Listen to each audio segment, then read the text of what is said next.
Buenas tardes, noche.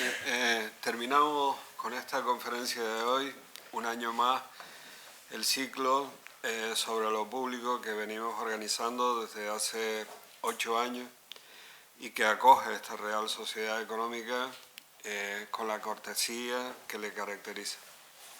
Por lo cual le doy las gracias en nombre del grupo que organiza y que propone a la Real Sociedad este ciclo.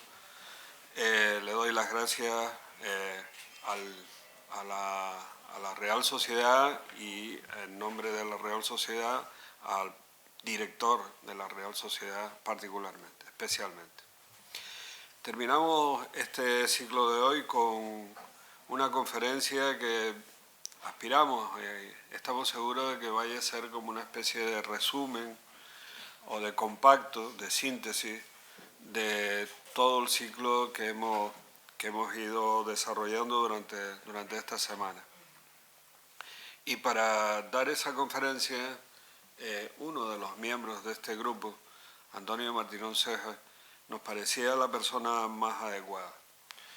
Difícilmente se podrá encontrar en España una persona que haya reunido la larguísima experiencia política que ha reunido don Antonio Martinón, junto y en paralelo con su trayectoria académica.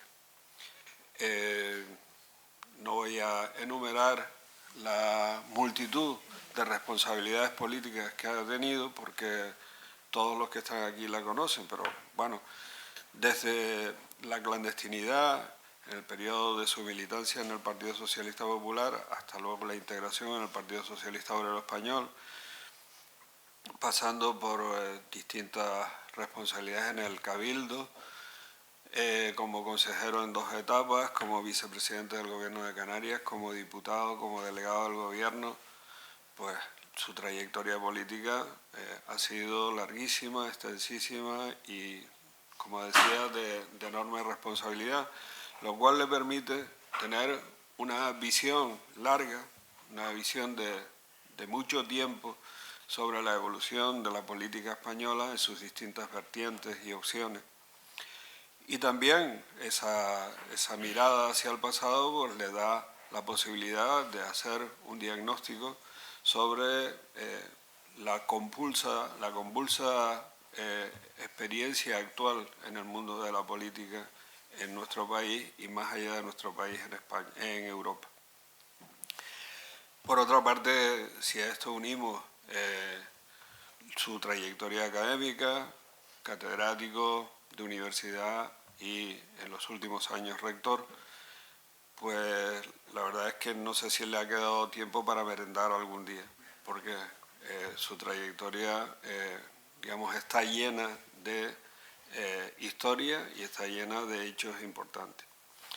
Así que tenemos una persona adecuada para que haga esta tarea de síntesis y para que alumbre sus reflexiones sobre el momento de hoy de la política en España y para que nos ofrezca también una reflexión sobre los contenidos de las políticas que hoy se debaten en España. Muchas gracias, don Antonio Martinón, por haber aceptado una vez más dar esta conferencia y de nuevo muchas gracias a la Real Sociedad Económica de Amigos del País de Tenerife por acogernos este año. Hasta el próximo año. Buenas noches.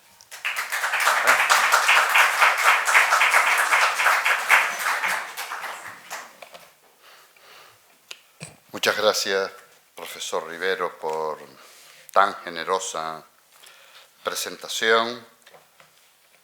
Señor director, queridas amigas, queridos amigos, me siento muy acompañado en esta tarde, noche lagunera.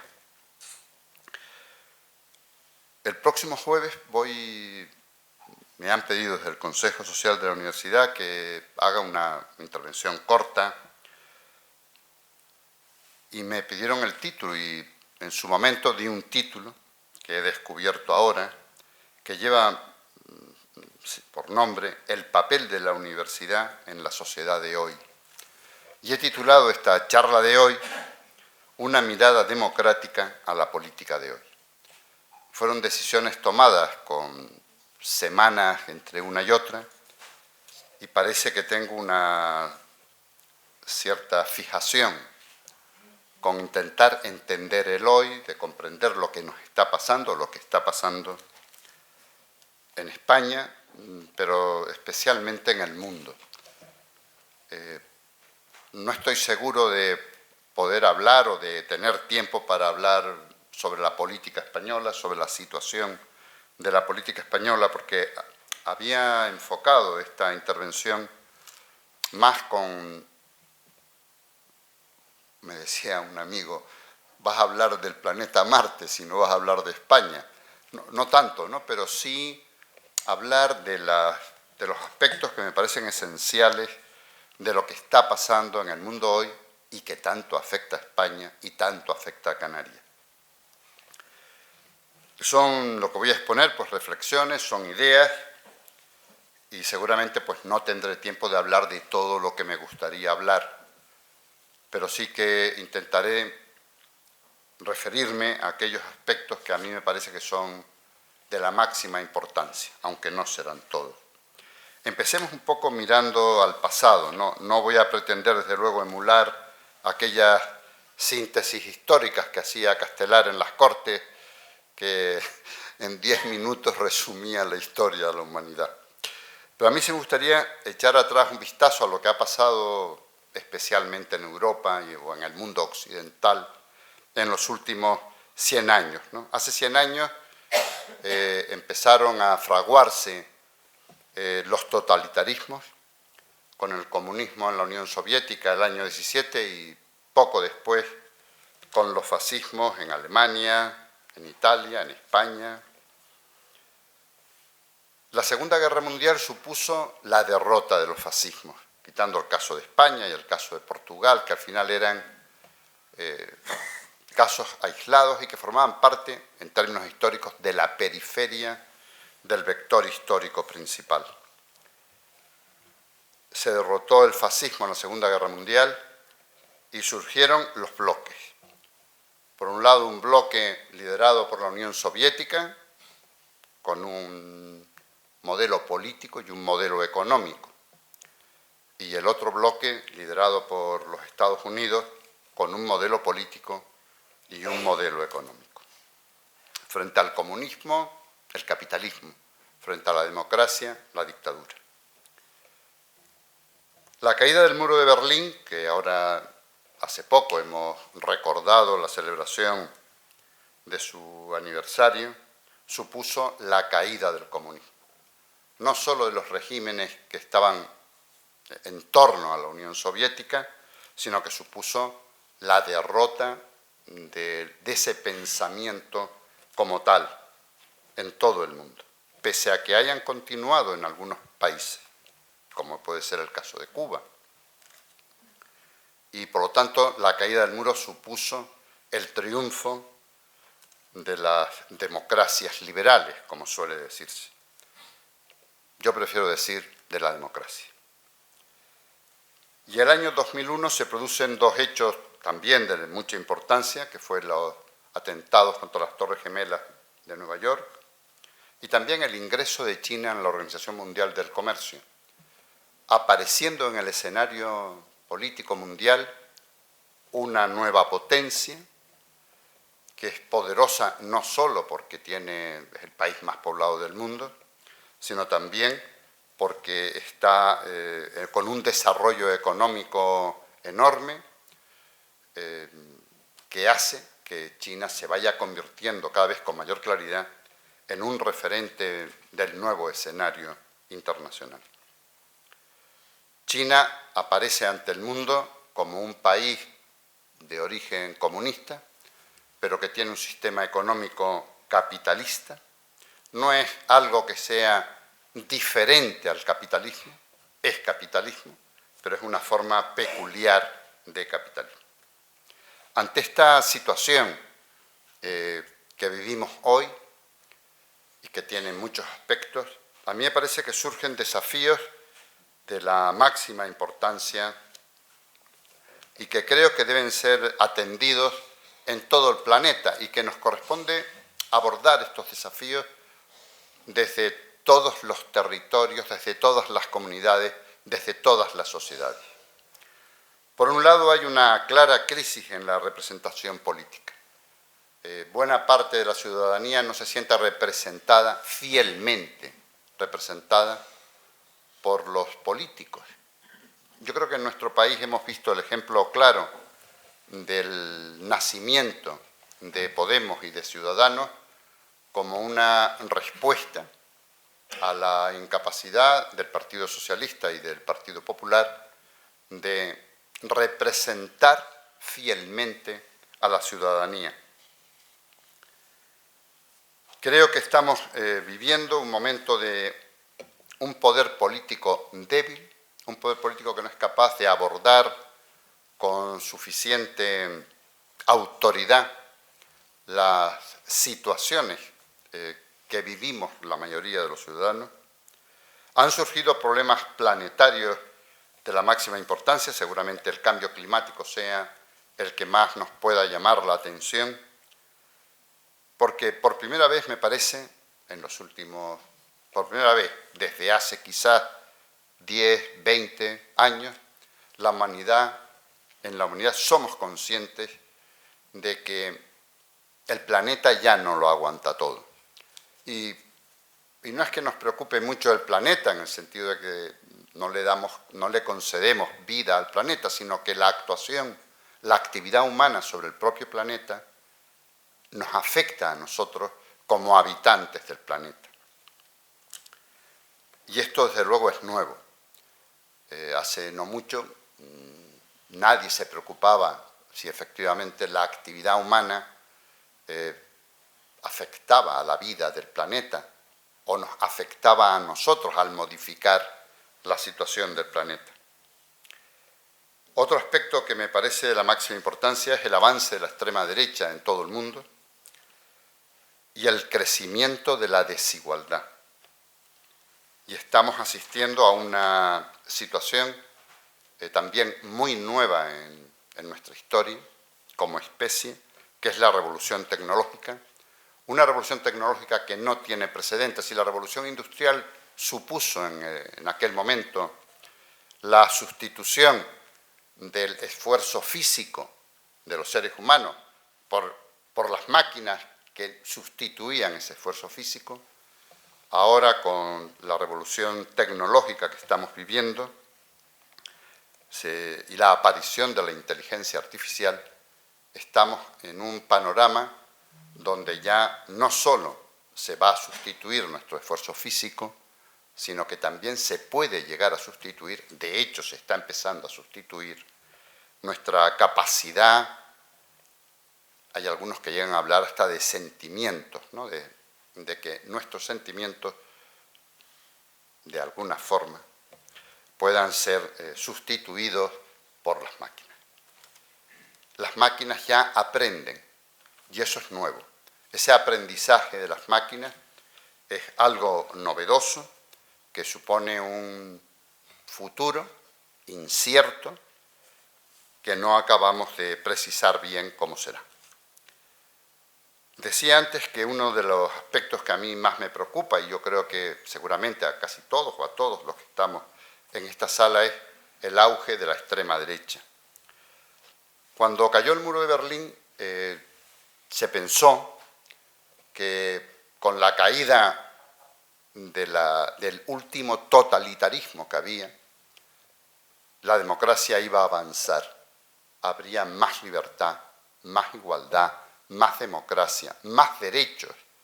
Y así ocurrió durante unos primeros años. Pero llegó un momento donde se inició un retroceso de esas ideas y empiezan a surgir ideas que nadie se había atrevido a plantear, a defender después de la derrota de los fascismos, y hoy pues asistimos a la defensa de ideas propias de la extrema derecha que nos parecen para muchos pues totalmente inaceptables y que suponen en términos históricos un manifiesto retroceso.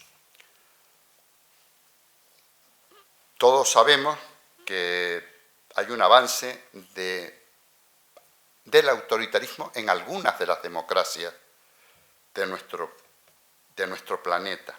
Así ocurre en Estados Unidos, en Rusia, en Italia, en Turquía, en Brasil, en Hungría, en Polonia, en Reino Unido, en Venezuela.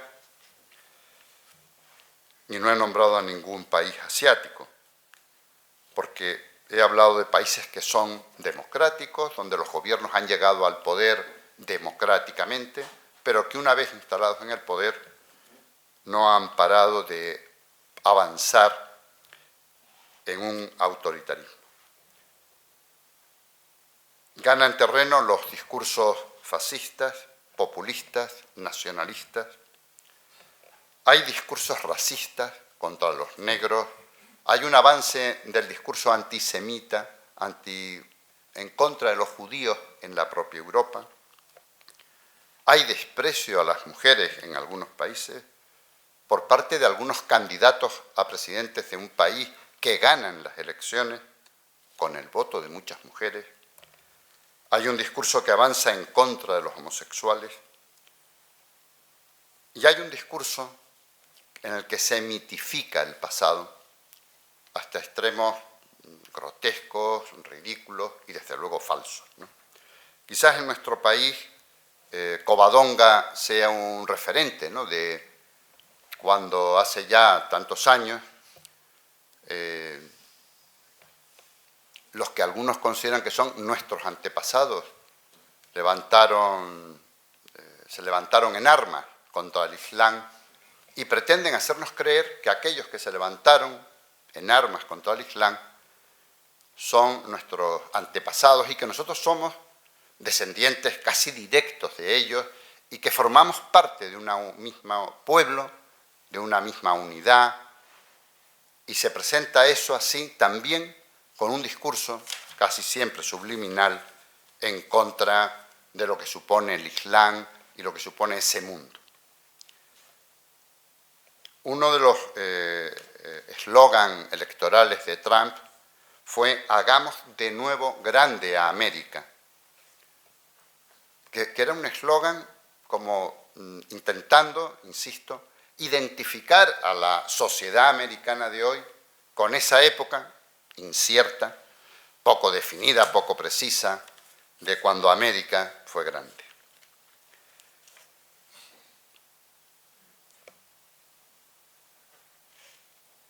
Hay un asunto del lenguaje que a mí me parece de la máxima importancia. Permítanme que les lea algunas frases de un político español, ya retirado prácticamente de la política, Eduardo Madina. Eduardo Madina publicó un artículo en el periódico El País que a mí me impactó muchísimo, y disculpen que haga referencia a él durante unos pocos minutos, porque creo que precisa bien parte del problema que estamos viviendo y la importancia del lenguaje a la hora de referirnos a la comunidad en la que vivimos. Eduardo Madina insiste en que debemos hablar de sociedad en lugar de hablar de pueblo, porque la idea de pueblo tiene un marco romántico y sugiere una homogeneidad estática, como si el pueblo nunca cambia, siempre somos los mismos. Lo fueron mis abuelos, mis padres, lo soy yo, lo son mis hijos, lo son mis nietos. Todos somos lo mismo. Todos vivimos el mismo pueblo. Yo diría, todo como si todos fuéramos la misma sociedad. La idea de pueblo supone que hay dueños que tarde o temprano terminan cayendo en la tentación de decidir quién entra y quién no entra en esa idea de pueblo, quién pertenece y quién no pertenece a ese pueblo. Sin embargo, por el contrario, la idea de sociedad supone una estructura dinámica, cambiante, supone un marco de racionalidad y sugiere pluralidad. No tiene dueño. Los que formamos parte de una sociedad decidimos cómo queremos organizarnos, qué tenemos que decidir, porque hay diversas formas de entender la vida y en las sociedades modernas esto es muy evidente. Porque hoy vivimos en sociedades que son abiertas y son plurales. No se puede ver naciones antes que ciudadanos, dice Eduardo Madina, y yo firmo con él. No es lo mismo hablar desde el País Vasco, Cataluña, España, que hablar desde los vascos, los catalanes, los españoles.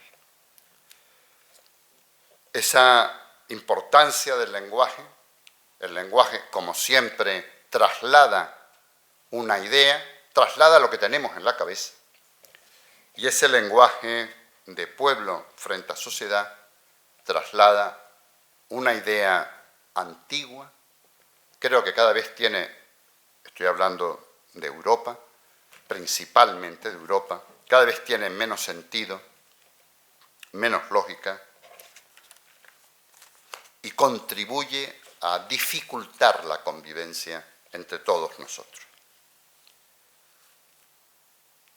Yo creo que las sociedades necesitan una cohesión, necesitan elementos comunes.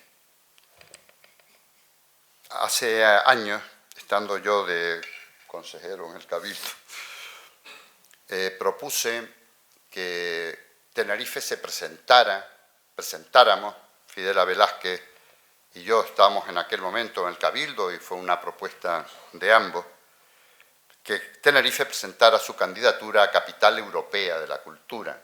Creo que era para el año 16.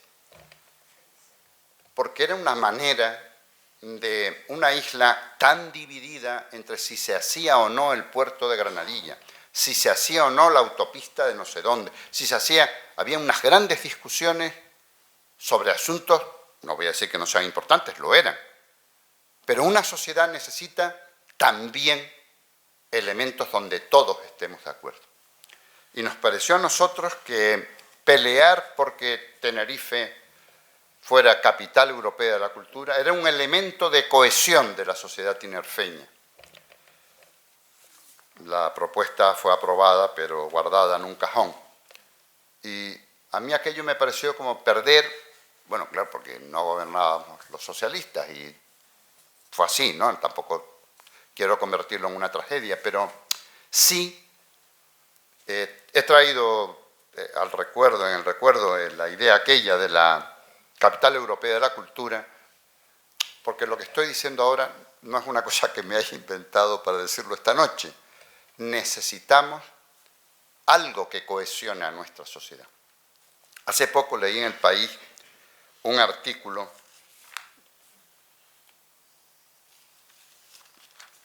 me gustaría decir de quién, sí, de un señor que se llama Rafa de Miguel.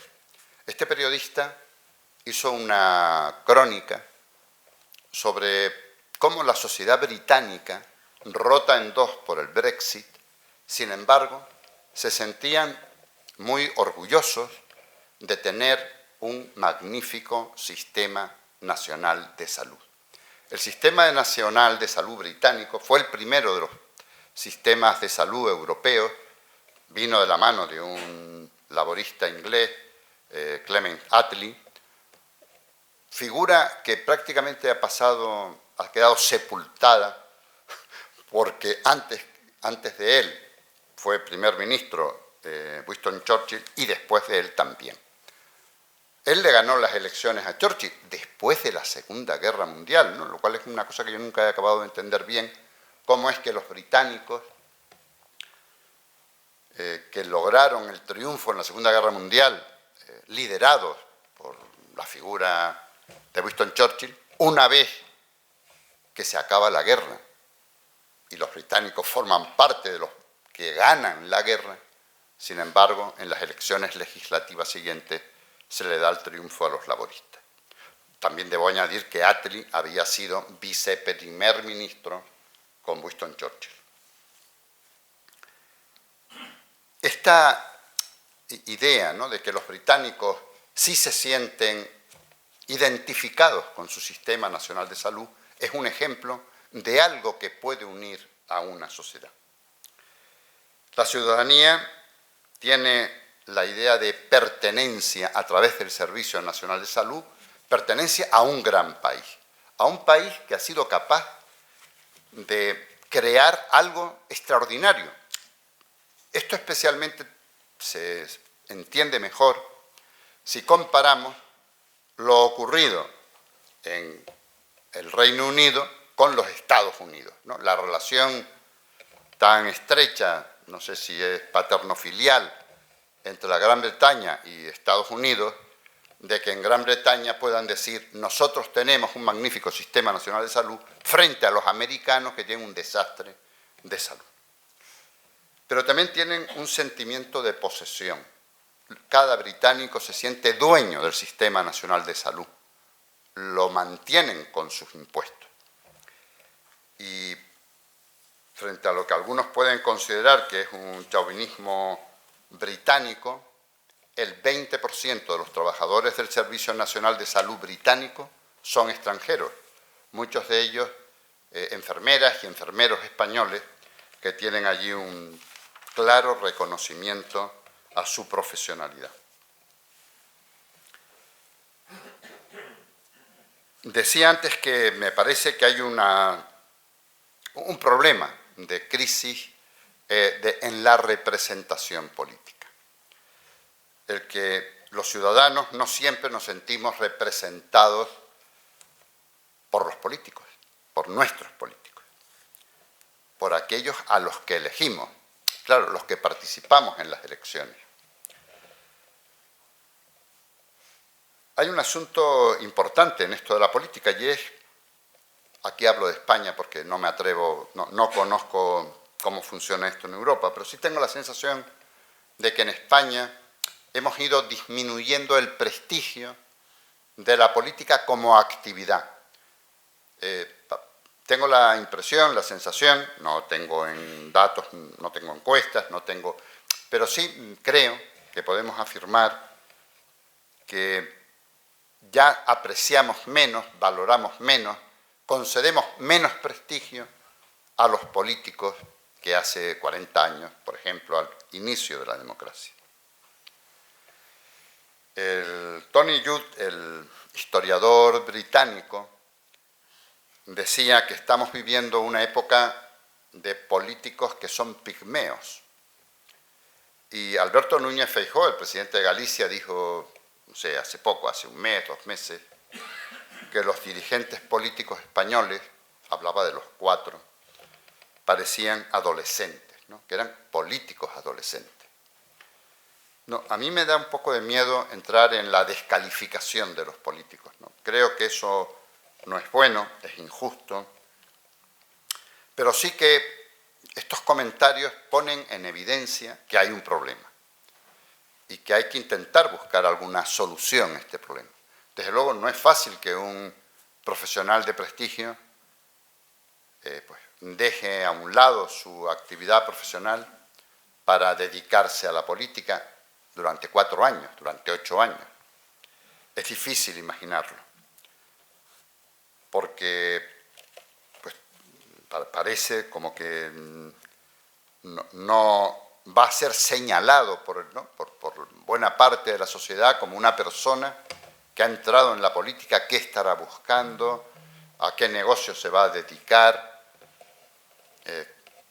Esa idea, ¿no? Esa imagen de que el político pues, no es una persona intelectualmente, moralmente sana. Hay un enorme riesgo también de la indiferencia, ¿no? Ante la indiferencia de la ciudadanía frente a la política. Cuando no se vota, yo no tengo datos recientes, pero sí tengo en la cabeza de que en Santa Cruz, en las elecciones municipales de Santa Cruz, hace, no sé, 20 años, 30 años, el 50% no iba a votar. Para mí era un dato escalofriante, ¿no? Que la mitad de la población con derecho a voto no va a votar. O sea, es una lejanía, ¿no? De la política. No me interesa la política. Todos los políticos son iguales. Solo van a robar, solo van tal, ¿no? Ese tipo de lenguajes que desde luego acaba siendo la antesala de cualquier discurso de extrema derecha. Hay que huir de ese discurso, sin duda, ¿no? Pero también parece que hay que buscar instrumentos para que esos discursos carezcan completamente de vigor y de interés. Y yo creo que también hay un asunto que yo le concedo mucha importancia, que es que los representantes políticos hagan de representantes de los ciudadanos. Para mí algo muy doloroso en los últimos años, a partir de la crisis del 2008, una crisis que ya de hace 11 años, fue cuando se empezó a echar a la gente de sus casas porque no podían pagar las hipotecas. Y familias enteras con niños pequeños los echaban de sus casas porque los padres habían perdido el trabajo y los echaban de sus casas los bancos, que eran los principales responsables de estar en una crisis económica brutal. Llegamos a vivir una situación terrible, los bancos echando a las familias de sus casas para nada, porque cuando tenían esos pisos, esas viviendas en su propiedad, los bancos no podían utilizarlos para nada, no había nadie para ocupar esas casas. O sea, aquello era, creo, en fin, estoy rodeado, pero en fin, estoy acompañado de prestigiosos economistas y lo digo con un poco de prudencia, ¿no? Pero me da la impresión desde que el punto de vista económico aquello era un disparate y en términos sociales, políticos, fue un acto de una crueldad ilimitada. Pues en aquel proceso los principales partidos del país lo apoyaron. Pero ¿cómo alguien puede sentirse representado por políticos que echan a las familias de sus casas? Porque estamos viviendo una crisis económica brutal. Es que es muy difícil, ¿no?, sentirse representados por aquellos partidos políticos. Yo entiendo bien, desde luego, que hayan salido adelante Podemos y Ciudadanos. Lo entiendo bien. Y no hace falta que diga que no voto a ninguno de los dos. Yo he observado mucho representante político que se siente más obligado con el jefe de filas, con el jefe del partido, que con la ciudadanía a la que representa. Y ahí sí que me parece que hay una quiebra fundamental. Si el político no se siente representante de la ciudadanía, no es que sea un mal político, es un farsante. Es que quien lo ha votado ha sido la ciudadanía. Lo habrá propuesto el partido, lo que se quiera, pero el voto se lo ha dado la ciudadanía y su deber es representar a la ciudadanía. Otro aspecto que a mí me parece de la máxima importancia de la política de hoy es que vivimos en sociedades muy complejas y que a veces se buscan fórmulas muy simples para resolver problemas muy complejos. Con una frase de Felipe González, hay quienes quieren gobernar a base de tweets. Y claro, en los tweets no cabe la complejidad de la sociedad en la que estamos viviendo. La democracia supone norma. Antes lo decía, ¿no? Las sociedades, a través de la ciudadanía responsable, comprometida, deciden normas con las que organizar nuestra convivencia. Más que hablar de pueblos, de historia, decidamos, ¿no?, lo que hay hoy. A mí me parece a veces tan ridículo oír a algún catalán hablar del año 1714, hace ya más de 300 años, como si yo tuviera algo que ver con aquello, pero incluso más, como si ellos tuvieran algo que ver con aquello, algo que pasó hace 300 años. Y en base a aquello que pasó hace 300 años, algunos se consideran con el derecho a no respetar las normas, a no respetar a los tribunales, a alterar la vida ordinaria de una sociedad. Yo creo que hacen falta gobiernos fuertes, pero gobiernos fuertes frente a los fuertes, no gobiernos fuertes frente a los débiles. Hacen falta gobiernos fuertes frente al poder económico y hacen falta gobiernos fuertes frente a un nuevo poder que está surgiendo, que es el poder tecnológico. Un poder reciente que cada vez se va a identificar más con el poder económico, porque a fin de cuentas la revolución tecnológica supone también una actividad económica de primer orden. Bueno, y discúlpenme que incluya aquí un asunto bastante menor, ¿no?, que es la publicidad. En fin, cada uno de nosotros, bueno, yo, en fin, no quiero referirme a nadie más, ¿no?, que tengo mis manías así, pequeñas obsesiones. A mí me hiere mucho que cuando yo voy a un aeropuerto tenga que pasar por medio de una tienda. Gracias, Manolo. Pero es que los políticos que van a los aeropuertos no pasan por la misma tienda que yo. Ellos tienen un trayecto diferente al que tenemos los demás seres humanos. ¿Cómo es que eso se soporta?, ¿no? Pero ¿cómo es que no levantan la voz, ¿no?, y dicen, se acabó esto, ¿no? O sea, no tenemos derecho a obligar a los ciudadanos a pasar por una tienda. Igual que creo que no tiene nadie derecho a que cada vez que yo vea el tranvía, vea una publicidad total, absoluta, ¿no? Un tranvía que lo que veo es publicidad. Y así podríamos seguir un ratito, ¿no? O sea, yo creo que, no voy a decir que esto hay que convertirlo en un derecho fundamental, pero sí un respetito, ¿no? O sea, esto de que yo no tengo por qué estar aguantando sistemáticamente una publicidad que afecta a todos. Y digo que nos afecta a todos porque todos vamos por todos lados tragándonos la publicidad. Yo creo que ese tema de la publicidad, que pudiera parecer menor, y creo que es menor, sin embargo sí es expresivo del poder económico.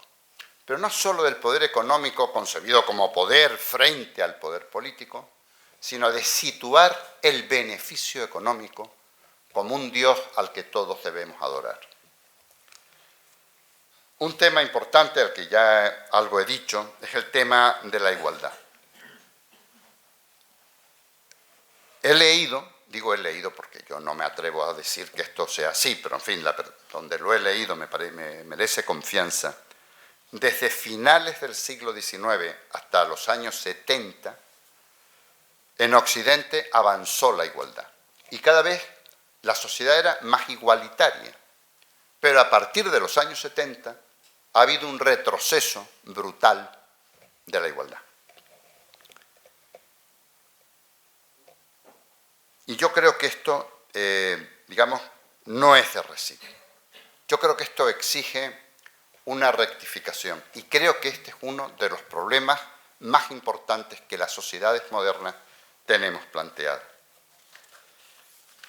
Leí el otro día a una candidata demócrata a la presidencia de Estados Unidos, la candidata Warren, contando que cuando ella era niña, su madre tenía un trabajo, tuvo que ponerse a trabajar, y tenía un trabajo muy modesto, con un salario muy bajo, prácticamente el mínimo, pero que con aquel salario su madre podía pagar la hipoteca de la vivienda y podía llevar comida a la mesa de la casa todos los días. Hoy eso sí que no es así ya. Hoy hay muchos trabajadores pobres, trabajadores que con su salario no logran vivir. Esta es una situación inaudita e inaceptable. Este es uno de los asuntos que yo creo que los gobiernos tienen que afrontar con decisión. no puede haber trabajadores pobres. Quien trabaja tiene que tener la garantía de un salario suficiente para poder vivir. Hablemos algo de economía. Después de aquella síntesis histórica que les hice al principio, ha quedado claro que ya solo hay un sistema económico en el mundo, que es el capitalismo. Solo existe ese sistema capitalista que existe en todos los países, en países con dictadura, el caso de China es el ejemplo más claro, y países con democracia. El caso de Estados Unidos. Sé que a alguno le podría chirriar, decir, ¿Estados Unidos es una democracia? Sí, hombre, claro que sí. Estados Unidos es una democracia. En manos de un personaje siniestro, pero es una democracia. Y todos los países europeos también son democracias, unos con una democracia que nos gusta más y otros con una democracia que avanza hacia el totalitarismo. Pero hoy el sistema económico en el que vivimos, poco importa el nombre que le demos, tiene de forma relativamente sistemática importantes bajadas de salarios. Se aprovechó la crisis del 2008 para reducir de forma importante los salarios y no se ha vuelto, una vez que la crisis parece que está ya corregida, enmendada, no se ha vuelto a la situación salarial previa a la crisis del 2008. Este sistema económico que tenemos dio lugar a la crisis financiera del 2008, que acabó en una crisis económica que nace en Estados Unidos, pero que acabó afectó poco a Estados Unidos, fue donde menos prácticamente afectó, pero ha afectado mucho a Europa, especialmente a nuestro país. Y es un sistema económico que produce una terrible desigualdad. Por eso el gobierno debe intervenir en economía. El premio Nobel, Joseph Stiglitz, defiende un capitalismo progresista. Yo creo que podemos entender bien lo que quiere decir, ¿no?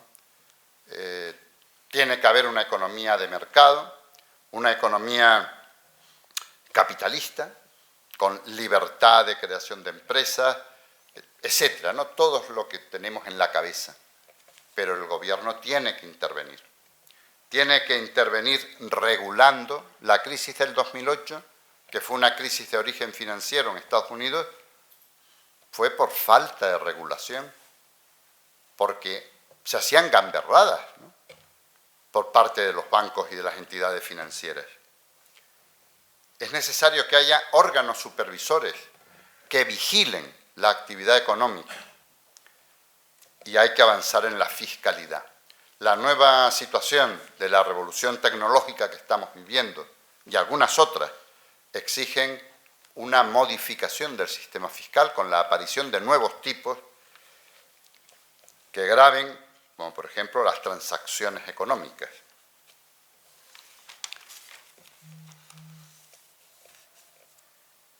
El capitalismo produce grandes injusticias y en esta nueva situación económica hay que regular de nuevo, hay que revisar las relaciones laborales. Yo creo que de eso ya se ha hablado aquí y yo sí me parece que en esto tenemos también que nos hemos quedado retrasados, ¿no?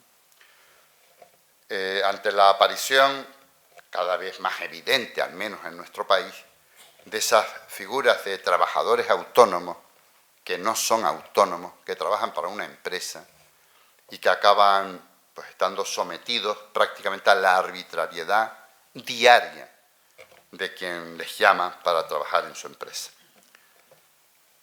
Y hay nuevas figuras de trabajo, ¿no? El trabajo a distancia, trabajo parcial, multitud de fórmulas nuevas que la revolución tecnológica además va a facilitar la aparición de nuevas formas de trabajo que van a exigir una regulación que garantice los derechos de los trabajadores. Y por último, estamos viviendo una revolución tecnológica a la que antes ya aludí, que es la combinación del avance en la informática y el avance en las telecomunicaciones. Esa alianza entre esas dos disciplinas ha permitido que estemos en un escenario completamente nuevo en la historia de la humanidad. Como antes intenté explicar, esto va mucho más allá que la revolución industrial de hace 200 o 150 años. Esta es una revolución donde las máquinas ya no solo van a sustituir nuestro trabajo físico, sino que las máquinas van a sustituir parte de nuestra, digo parte, creo que será así, de nuestra actividad intelectual. Esto supone enormes desafíos y también numerosas oportunidades de progreso de la sociedad. Por un lado tenemos la inteligencia artificial que hace uso de miles de millones de datos de todos nosotros. Datos que son utilizados por las grandes empresas tecnológicas, no siempre con un fin claro, ni siquiera está claro que eso siempre se haga con nuestra autorización, aunque con frecuencia la mayoría de nosotros pinchemos cuando nos preguntan para poder continuar utilizando un determinado programa. ¿Me permite usted que utilicemos no sé qué? ¿No? Y uno que va con prisa haciendo algo dice sí, sí, y déjame seguir, ¿no?, haciendo el trabajo que estaba haciendo. Una inteligencia artificial que va a permitir seguramente avances importantes en el ámbito, por ejemplo, de la medicina y en otros ámbitos, ¿no?, sin duda, pero que también pone en peligro, pone en riesgo algunos aspectos esenciales y fundamentales de la democracia, porque se llega a una publicidad casi personalizada. El triunfo de Trump para la presidencia de Estados Unidos, así como el triunfo del Brexit en el Reino Unido, ambos triunfos están asociados a la manipulación de la información a través de los datos de numerosas personas que fueron utilizados de forma maliciosa y seguramente ilegal. Aparece un nuevo peligro para la igualdad, porque estamos ante una situación donde es fácil que surjan sociedades con dos velocidades. Aquellos ciudadanos que son capaces de seguir el avance tecnológico, de entender lo que está pasando, de ser capaces de usarlo, de ser capaces de discriminar cuando reciben algún tipo de información, ser capaces de discriminar lo que es verdad de lo que no es verdad, lo que es cierto de forma indudable y lo que es muy dudoso. Esa sociedad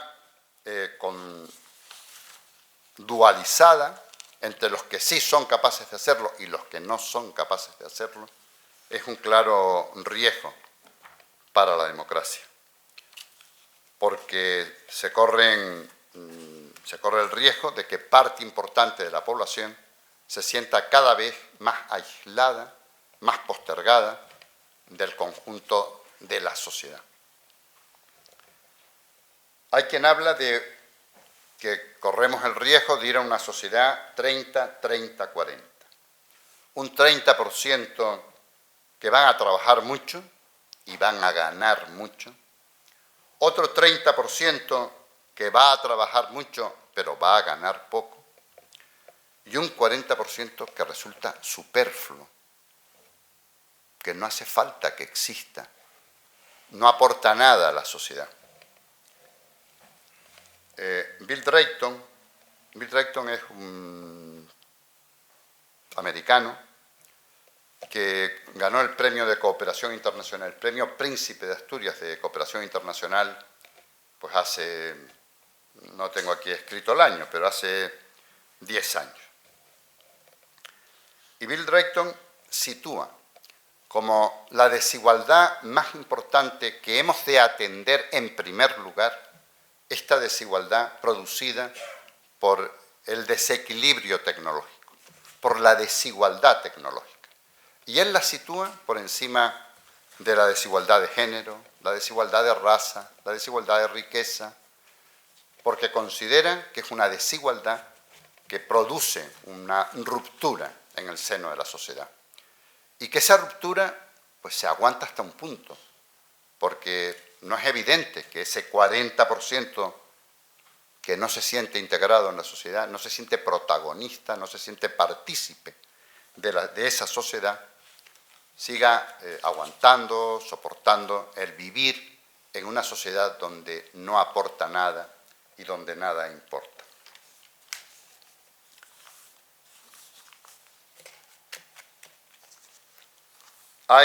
Estamos ante problemas que son globales, problemas que afectan al conjunto de la sociedad, y los problemas globales exigen instituciones globales. No voy a decir que sea necesario un gobierno mundial, esa idea de Wilson después de la Primera Guerra Mundial de ir a una sociedad de naciones que no llegó a funcionar nunca, lo que hoy son las Naciones Unidas, que llena de defectos, pero que a fin de cuentas es algo, ¿no? Y que algo es mejor que nada. Sin duda hay que seguir avanzando, me parece a mí, por ese camino de crear instituciones supranacionales, como puede ser la Unión Europea, que aborden este tipo de problemas que son problemas globales. Y uno de los problemas globales que está surgiendo en el panorama internacional y también en nuestro país es la anomia. La palabra anomia la descubrí hace poco, leyendo a Felipe González. Anomia quiere decir ausencia de norma, ausencia de ley. Y las relaciones internacionales hoy se rigen por una anomia absoluta. Trump hace lo que le da la gana, el presidente chino hace lo que le da la gana, el presidente de Hungría hace lo que le da la gana, el de Polonia algo parecido, no digamos ya Johnson en el Reino Unido, etcétera, etcétera, ¿no? Esa falta de respeto a la norma, la falta de respeto a ponernos de acuerdo para fijar las reglas de la convivencia. El caso que sufrimos en nuestro país con Cataluña quizás sea un ejemplo claro, ¿no?, de la falta total de respeto a las normas con las que nos hemos organizado. No he hablado nada de la crisis migratoria, que es una situación que no es nueva, desde luego, en la historia de la humanidad. Seguramente sea de los fenómenos actuales de mucha importancia, que tiene siglos y siglos de historia de las poblaciones que se mueven.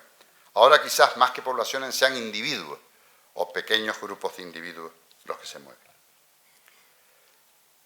Y ante una situación de globalización, como se decía, ¿no?, de una economía globalizada, pero yo creo que más que una economía globalizada estamos ante una sociedad globalizada. Era a mediados del siglo pasado, del siglo XX, era una opinión generalizada que el Estado probablemente era la mejor solución para cualquier problema. Ahora avanza mucho la idea, está muy extendida la idea de que el Estado es la peor de todas las soluciones. Este es el discurso que va ganando adeptos, va ganando terreno, no solo en Estados Unidos, donde este es un discurso antiguo y que tiene mucho apoyo, sino también en Europa. Da a veces tanta pena, ¿no?, ver a los que no tienen poder, a los que no tienen fuerza, y que solo les protege el Estado, apoyar a los que defienden la caída del Estado. He hablado poco o nada sobre el tema del cambio climático, donde la anomia de la que antes hablaba se manifiesta de una manera espectacular. Y yo creo que para construir el futuro hay que fortalecer la democracia. Creo que esa es el arma más poderosa que podemos tener para tener un futuro mejor y avanzar, progresar. Y una de las cosas que a mí me parece de la máxima importancia y que no siempre somos conscientes es que la democracia no está dada para siempre. Esto es una trivialidad, ¿no? Sobre todo pues, si miramos el siglo XX. No es verdad que los países que hoy son democráticos lo vayan a hacer siempre. Lo serán o no lo serán. Eso que tanto se repite, ¿no? La historia no está escrita. Y para mantenerla viva la democracia hay que modernizar la democracia. No solo se trata de votar cada 4 años. Tiene que haber una identificación entre representantes y representados. Y hay que reconocer nuevos derechos a la ciudadanía. Y hay que abordar como un problema gravísimo la desigualdad. Especialmente la desigualdad tecnológica de la que antes hablaba. Y tiene que haber poderes políticos capaces de embridar a los poderes tecnológicos y a los poderes económicos. Y los problemas planetarios, los problemas que estamos viviendo, necesitan poderes políticos fuertes, capaces de abordar esos problemas y de enfrentarse, si fuera necesario y preciso, a los poderes tecnológicos y económicos. Muchas gracias.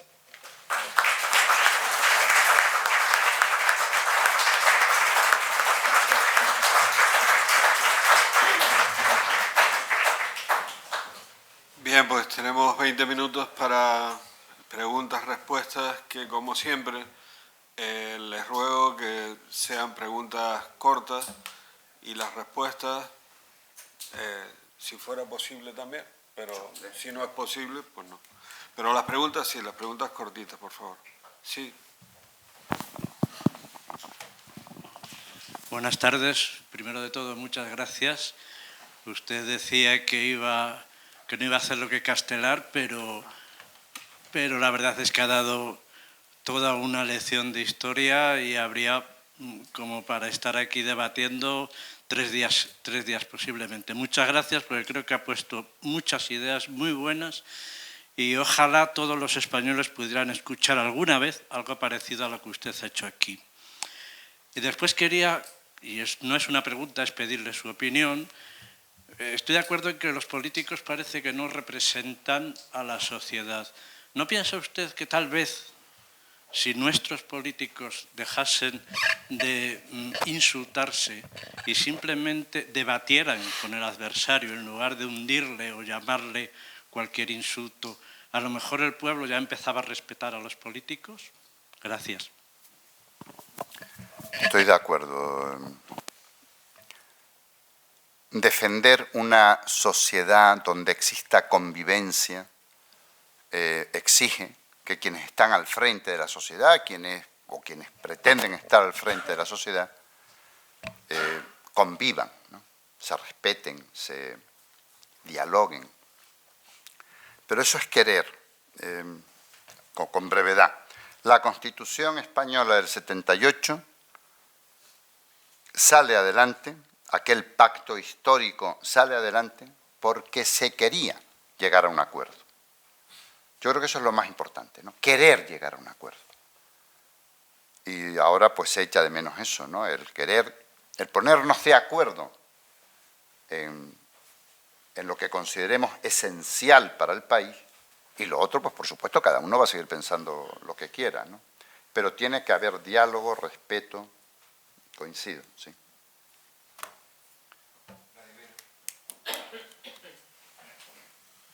Bueno, yo estoy globalmente de acuerdo con la intervención y me parece muy buena.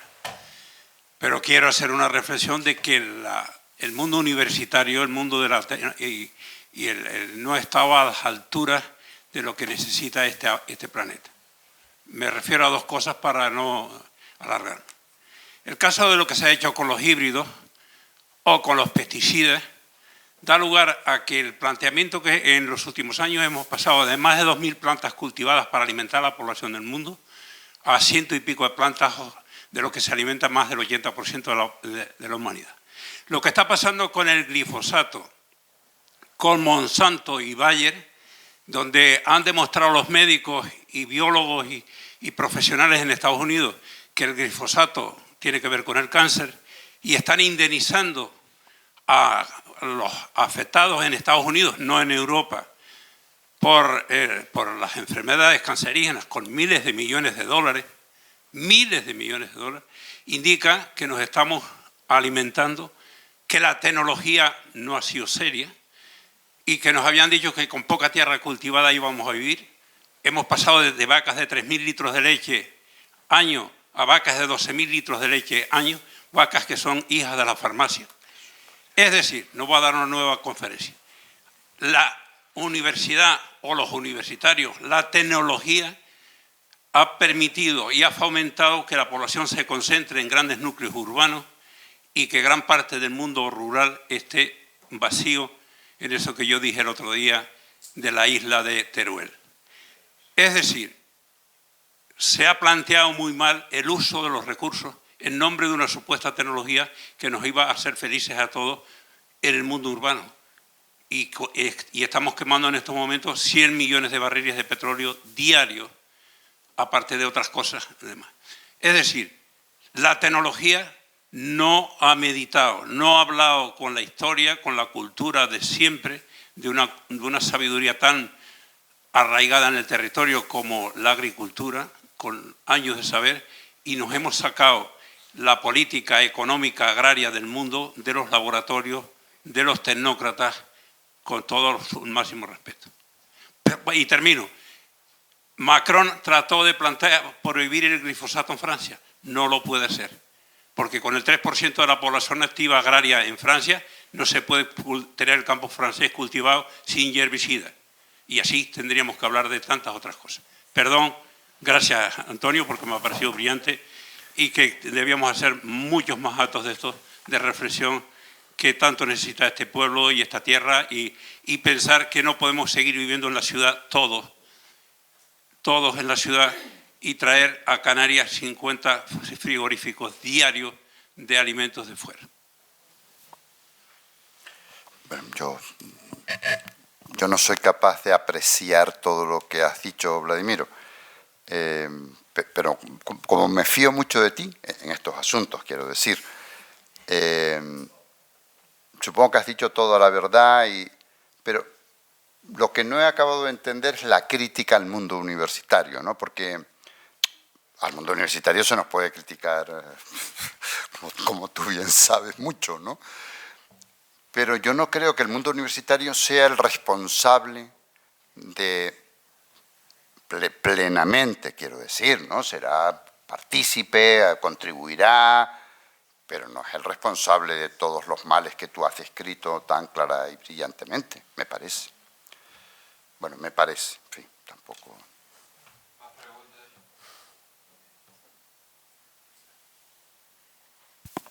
¿Más preguntas? Ah, sí, perdón. Lo primero, agradecer, ¿no?, que el pesimismo del optimismo sea el optimismo de la perdón, el pesimismo del intelecto sea el optimismo de la voluntad, como dijo Gramsci, porque la charla ha estado llena de reflexiones positivas de hacia dónde hay que ir, ¿no? Y se agradece mucho, ¿no?, porque la reflexión en general es bastante negativa. Con respecto a lo que ha dicho Vladimiro, me estaban animando a que interviniera, yo no iba a intervenir. Lo cierto es que en ese mundo desigual que avanza hacia la desigualdad y donde en muchas ocasiones esa desigualdad viene en múltiples factores.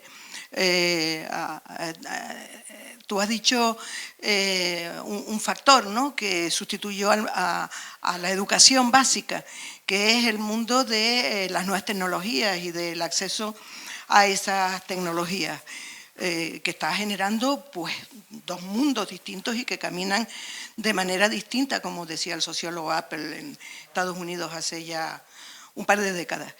Se añade lo que ha aportado Vladimiro, ¿no?, Él habla de indemnizaciones millonarias, pero quien puede resistir, puede mantener y resistir la demanda a esos grandes laboratorios y ganar. Pero ¿cuántas personas aquí mismo?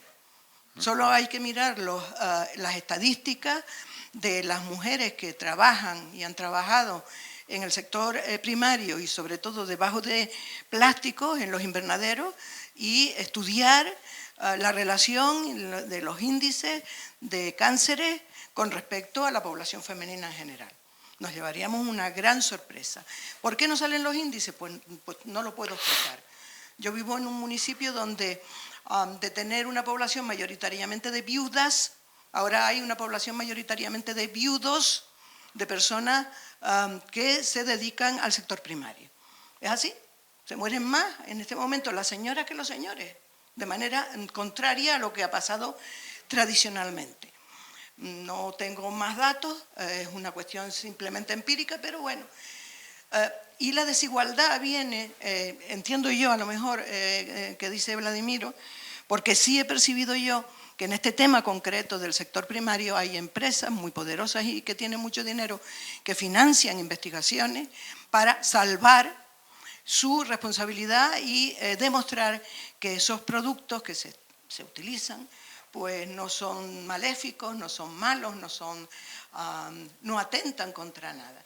Entonces, la desigualdad, ese mundo de dos velocidades se aprecia en demasiados sitios y que no somos conscientes, entiendo yo, de que pertenecemos a una de las partes de una velocidad y a lo mejor nos olvidamos de la parte de la otra velocidad.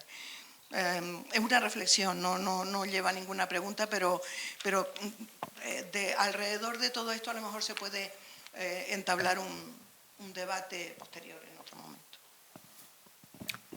Fidela, la frase de Gramsci, Felipe González decía hace no mucho, dice, yo pienso justo lo contrario de él.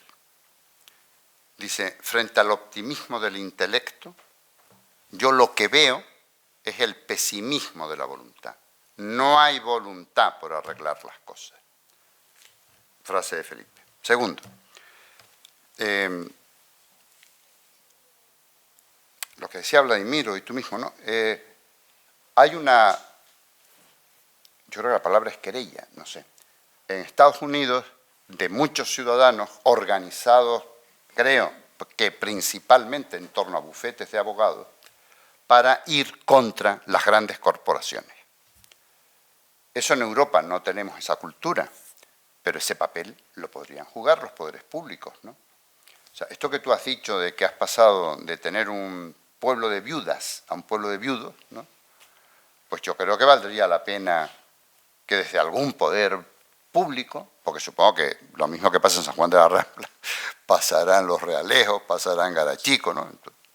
Yo creo que eso valdría la pena. Es que yo creo que ese es uno de los papeles de los poderes públicos, ¿no? El atender, el ser protector de la ciudadanía, de los ciudadanos. Porque un ciudadano solo no tiene poder para prácticamente nada, salvo el voto y ser capaz a veces pues, de protestar. Y para eso están los poderes, ¿no? Públicos, los poderes políticos. Así lo veo yo. Señor director. Sí, yo felicitar a Antonio Martínez, me ha gustado mucho su conferencia. ¿Sabe? En muchas de las cosas que ha dicho estoy completamente de acuerdo. Sin embargo, yo quería hacer una reflexión también sobre, desde la Segunda Guerra Mundial hasta ahora, la felicidad ha sido porque los partidos que gobernaban hasta en este tiempo tendían al bienestar social, sobre todo los partidos del centro, no los partidos de derecha, pero centro-derecha, el centro-izquierda, tendía al bienestar social. Entendido el bienestar social como esa tendencia a igualar de que con lo que tú has llamado un salario bajo se pueda pagar la hipoteca, se puedan pasar los estudios, y además se tenga un buen servicio público sanitario, una buena educación. El Estado tiene que intervenir. ¿Hasta dónde? Porque yo creo que esas son las líneas que pueden romper la sociedad.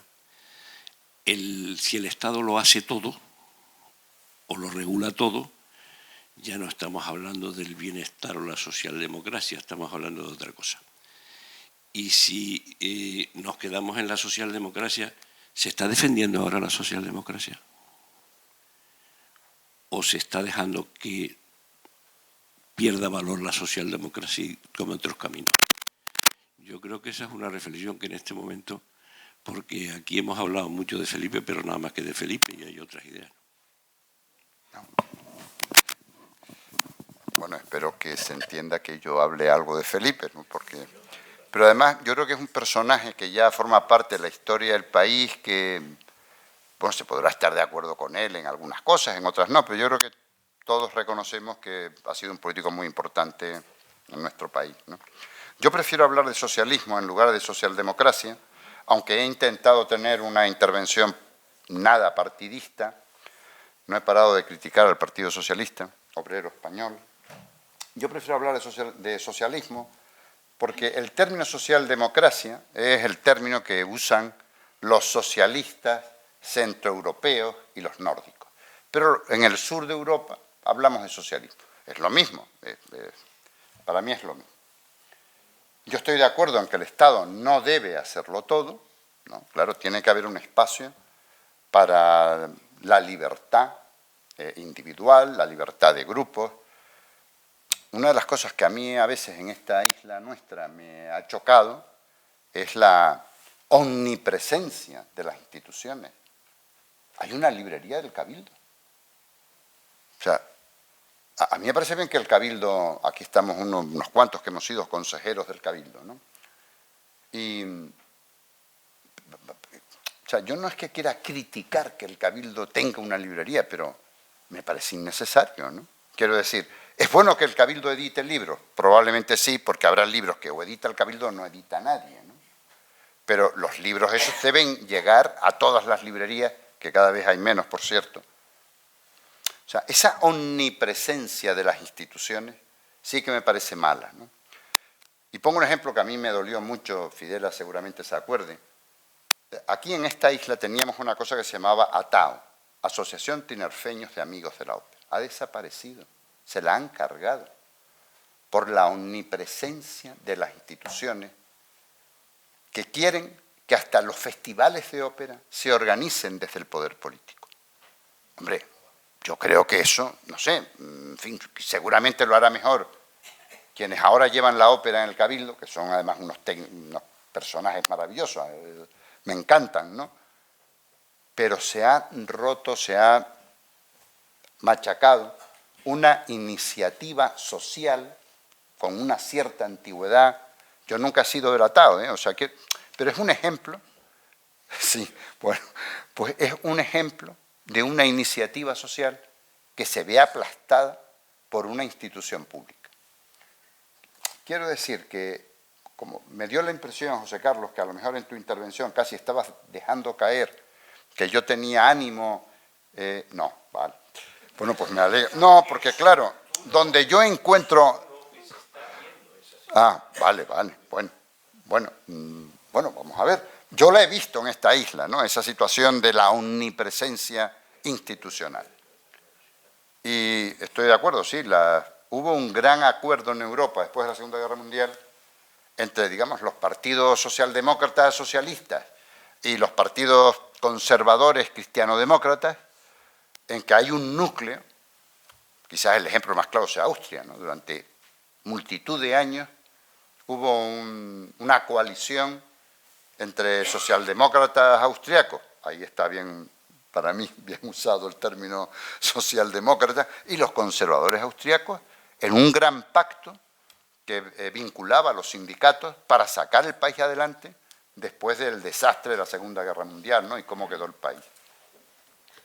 De acuerdo, José Carlos. Una última pregunta. Sí.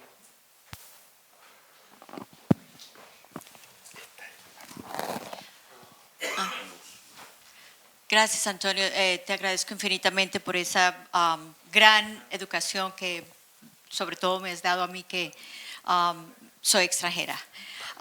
Permítanme retomar el punto del glifosfato y del cáncer de las mujeres. Y ya que tú mencionaste Estados Unidos, te voy a decir, las demandas contra Monsanto nacieron de la sociedad, nacieron de los ciudadanos. A través de la tecnología que realmente tenemos cuestionamientos, yo personalmente, y en mi presentación después, a los que quieran venir, yo les hablaré de eso un poquito. Muchos ciudadanos se quejaron contra Monsanto. Entonces, las firmas de abogadas la tomaron. Pero mi punto es a lo siguiente. ¿Cómo vamos a confiar en el sistema político cuando son las compañías como Monsanto, que ha causado cáncer a las mujeres que no solamente trabajan en la agricultura, sino las que trabajan también en las flores, en Ecuador, en Bolivia, en Colombia, en Perú? Cuando son estas compañías multinacionales las que a través del lobby se compran a los políticos que tienen que defender y velar por la salud de los ciudadanos. A mí me parece importante que nos ilumines en qué forma podríamos nosotros de verdad poder confiar en ese sistema que es esencial para encontrar una salud cuando están en el bolsillo de todas esas compañías multinacionales. Bueno, la señora que acaba de hablar se llama Luz Nagel. Nagel, ¿cómo es, Luz? Nego. Ella es colombiana. Fue jueza en Colombia, en Medellín, y fue balaceada a la salida de un edificio judicial. Lleva años en Estados Unidos, es profesora, está en nuestra Universidad de La Laguna como profesora Fulbright este cuatrimestre, y será ella, no como dijo el profesor Rivero, la que cierre este ciclo de conferencias el próximo lunes 2 de diciembre. Próximo no inmediato, pero sí próximo. O sea, dentro de un par de semanas. Y yo, Luz, a tu pregunta, yo casi te la devuelvo, y el día 2 tú deberías hablar de eso. Y si quieres lo hablamos antes. Muchas gracias por haber venido a la Universidad de La Laguna y por estar esta noche aquí. Bien, les pido disculpas por mi error al considerar que Antonio Martinón iba a cerrar el ciclo, y efectivamente hay una conferencia más. Pues bien, se nos ha hecho la hora y obviamente esto da para mucho. Aprovecho porque casi don Antonio Martinón ha hecho la introducción de dos próximos actos, entre los muchos que organiza la Real Sociedad, que tienen que ver directamente con lo que él, con dos de los aspectos que él ha tocado. El próximo día 22 hay una presentación de un libro del que fuera catedrático de Derecho Administrativo en la Universidad de La Laguna, Juan Miguel de la Cuétara, que se titula precisamente Los límites del Estado. Los límites del Estado. Y ahí tendremos ocasión de debatir sobre este aspecto tan interesante y eterno, por otra parte.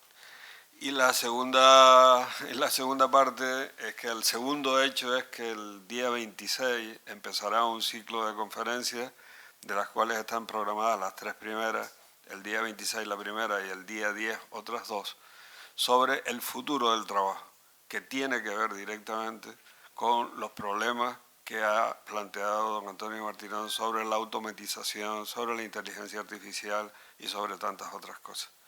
Muchas gracias, don Antonio, por no cerrar este ciclo de conferencias y por estar entre nosotros, y gracias a todos ustedes por haber venido esta noche.